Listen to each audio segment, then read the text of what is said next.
Hello, my friends. Welcome to Let's Talk, produced by Wisemindly Inc. I'm your host, Coach Shay Marville.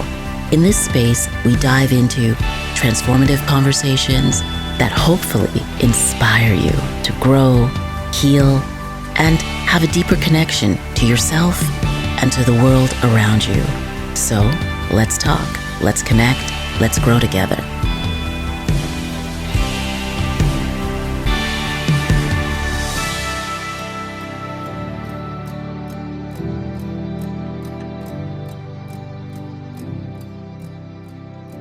Hello, my friends. Welcome to Let's Talk. I'm Shay. I'm so grateful for your time today. Today, I have a very special guest. Angela Baines is a visionary strategist and award-winning educator and the dynamic chair of the advertising program at OCAD University. Born and raised in the UK, Angela was shaped by her father's transformative idea, what if? Philosophy, fostering resilience, strategic thinking, and creativity from a young age. This early influence inspired her lifelong passion for innovation, design, and impactful storytelling. With over 30 years of distinguished experience, Angela has established herself as a strategic powerhouse, an entrepreneur, collaborator, and she's worked on brands from BBC Television, Ritz-Carlton, Swatch Canada, and of course, she is a part of the incredible dynamic team at OCAD. She is the co-founder and strategic director of Transform Expo, an acclaimed design firm celebrated internationally for its creativity, user experience, and commitment to social change. At OCAD University, Angela champions diversity, equity, and inclusion, passionately guiding her students with values of bravery, of love, and of wisdom. Now she's embarking on an ambitious journey to bring her students to the prestigious Cannes Lion International Festival of Creativity in 2025, which is now, an initiative aimed at supercharging their careers and elevating Canada's next generation of diverse creative leaders and to include them, include their voices. Can you tell I am so excited about this woman? Angela's strategic insights have changed how we do things. So Angela, welcome to Let's Talk. I know you're embarrassed by that introduction because you never talk about yourself, but I really wanted to celebrate you. And I just want you to know I'm so inspired by the work that you do, by your leadership, by your courage. I've seen you teach, and I have worked with some of the people who have worked with you. And so thank you for being here. Welcome. Thank you for Tell us about what you're doing. Yes, thank you for inviting me. That was one of the, or if not the best introductions I have ever had anyone's ever given me. So thank you, thank you very much. Really excited to be here. I think I would also just wrap that introduction up with the fact that I am the first ever head of advertising who is a Black woman in 149 years of the existence of OCAD University. So I think that speaks volume. Thank you. And for me, I have a very bold vision to transform the program into one of the most innovative and globally recognized creative programs and graduating creative talent within the next 4 years of my tenure here at OCAD. Wow. Well, you're already doing it. Tell our audience about this brainchild that you had, this proposal you put together for Cannes, and then what came next. Yeah, So I've been chair since September of 2024, and I spent the first term just talking to people, talking to students, talking to faculty, talking to industry, talking to faculty outside of the program to see what they thought of the program. So I've spoken to people within the advertising industry who have a history and they know about OCAD and how they perceive OCAD now. So they knew OCAD in the past. What does it look like now? How do they see that? I wanted to really get a full view as to people's perception and also relationship with OCAD. And in talking to the students as well and my observations, I really found for me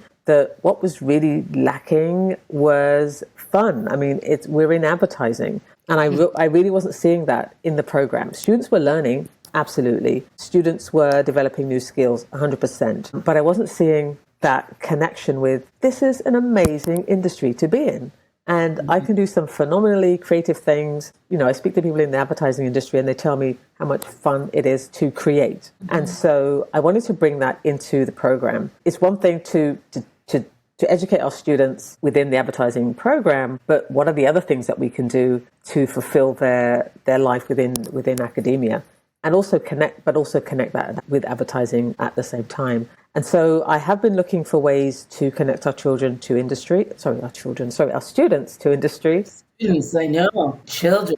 What? Our students, looking for ways to connect our students to industry. And so having industry visits has been a huge thing. So we have some partnerships there. It opens up, and Shay, you know this for when you're at Performance Art, where we brought the students in. I cannot tell you the transformative effect that they had just being in the atmosphere, talking to, the creatives there, hearing about their stories, hearing about what become part of that team. What does that actually look like? And just the atmosphere alone is enough to shift and to really, to really give students a sense of, I can actually be here. One day I could be in this advertising agency. I could be part of this team. And I think that's huge, because very often education tends to shift a little bit and you just kind of think you're just in this process of learning. And I really wanted to have an opportunity to give students the chance to say, it is possible. It is possible that I can do this.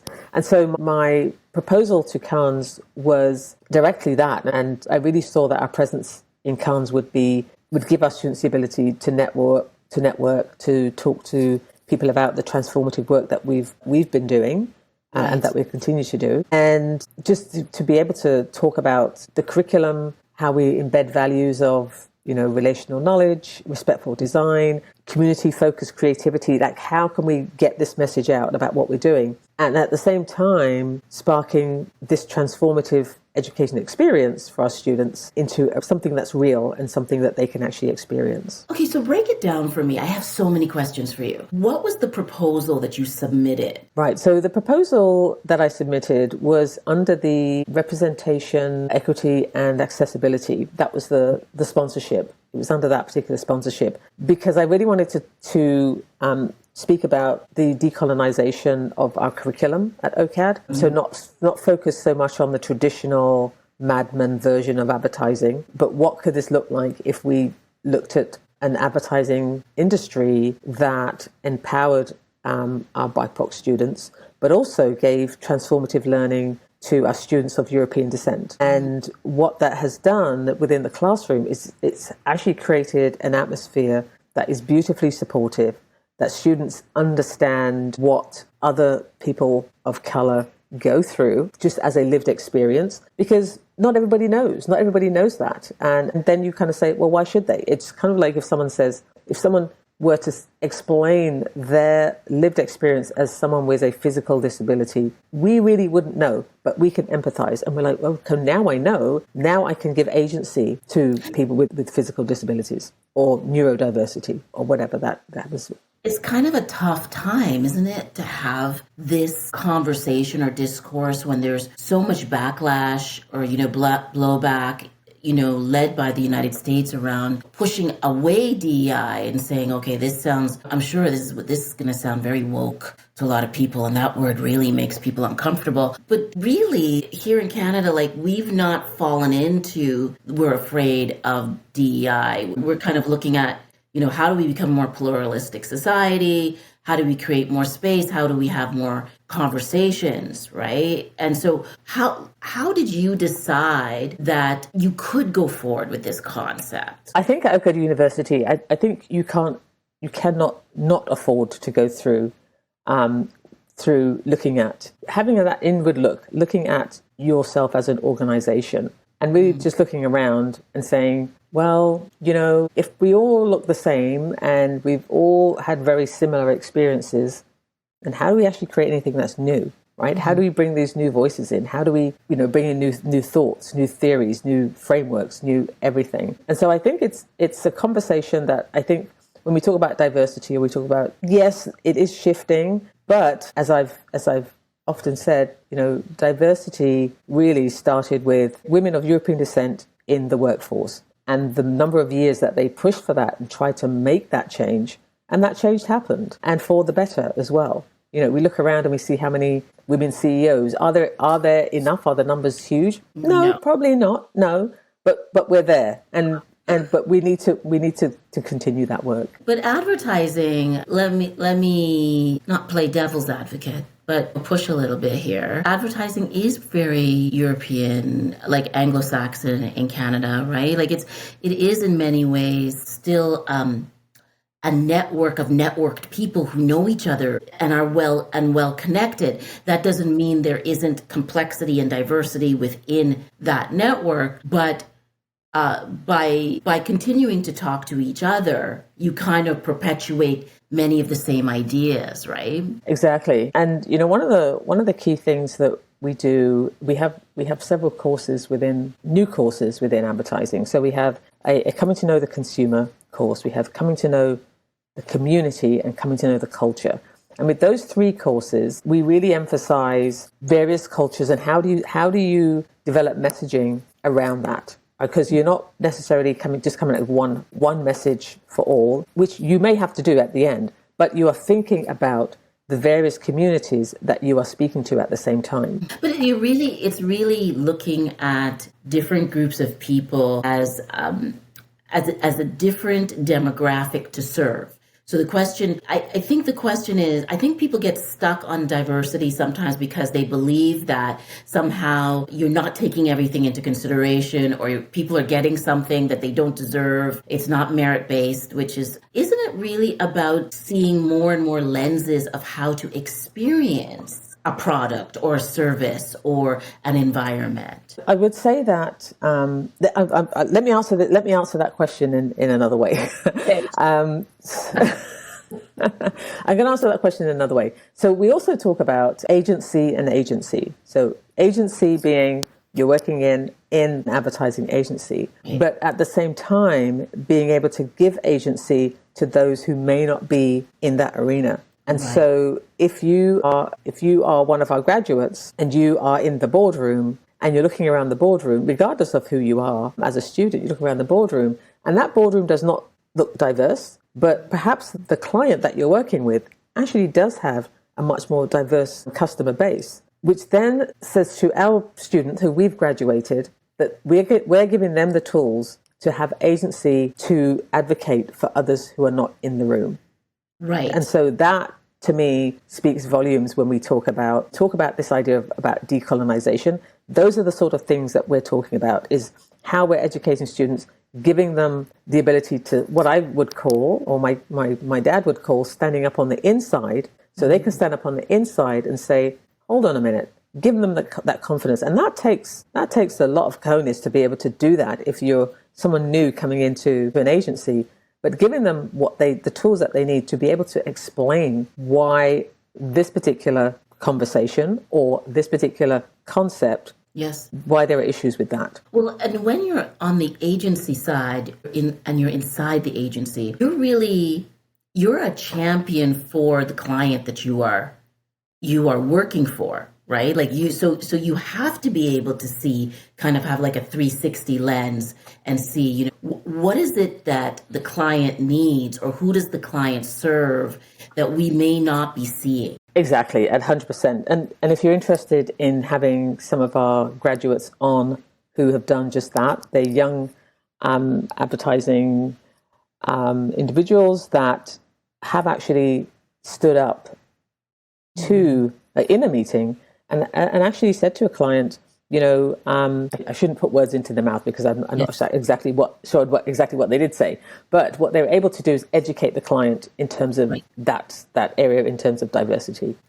So going to Con is not like a field trip down the street or to another province or to Bay Street. That, like, you're going to a different continent, one of the most famous places in the world, to see how the industry awards each other, how they share ideas, and who from the global ecosystem is actually impacting the overall industry. Like, this is huge. It is huge. And I should also look at, in terms of what we will be bringing to Cannes Lions Festival of Creativity in 2025. So, us bringing the students there, yes, we're going to be bringing the fun, we're going to be bringing the energy, but also there's the ability for us students to network, to share insights, to engage with industry leaders as well, but also for our students to share their unique experience being a student at OCAD. What we'll also be looking at doing is for students to sort of demonstrate some of that innovative framework that we have been teaching them, and looking at how we can showcase their leadership skills and their diversity, and looking at how we can impact the global industry. What's the role of collaboration? Because I think we use the word leadership a lot, but if you're a new creative or a new account manager within advertising, you're not ready to lead, but you need to be able to contribute. Yeah, and I think what I really want there is for people to see the future, or what the future leadership could look like. And I believe that them interacting with our students articulating to them what they have learned as students at OCAD. And I think that matters. It's more than just the festival. It's really an opportunity for our students to experience the possibilities in the industry for them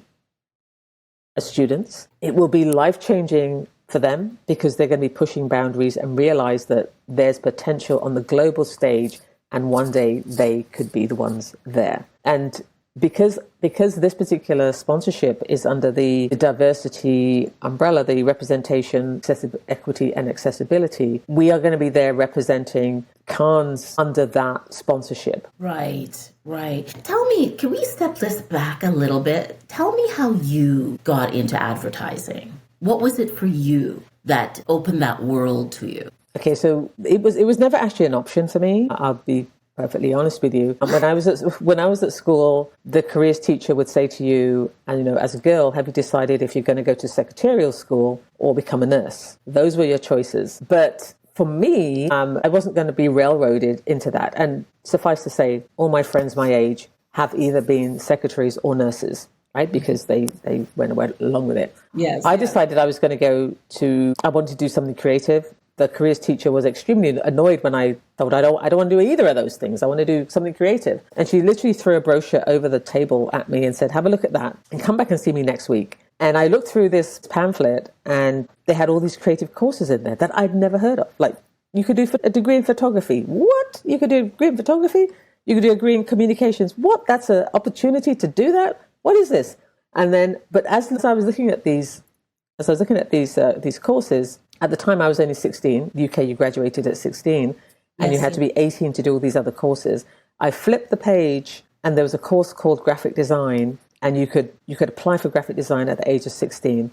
And I said to myself, okay, I'm going to apply for that course because I'm 16 and I can apply for it. And literally, that is how I got into the creative industry. So I did that. I did the graphic design course. I worked in various design firms, advertising agencies, in-house, companies with in-house studios. And so my journey has been an interesting weave of quite a few experiences. But I ended up developing my own. Yes. Now, where does your dad come into this story? How did he, or why did he inspire you the way he did with how he boosted you up? Right. So the standing up on the inside. My dad went to the UK after World War II when they were calling people over from the Commonwealth. So that would be from, different parts of the Caribbean.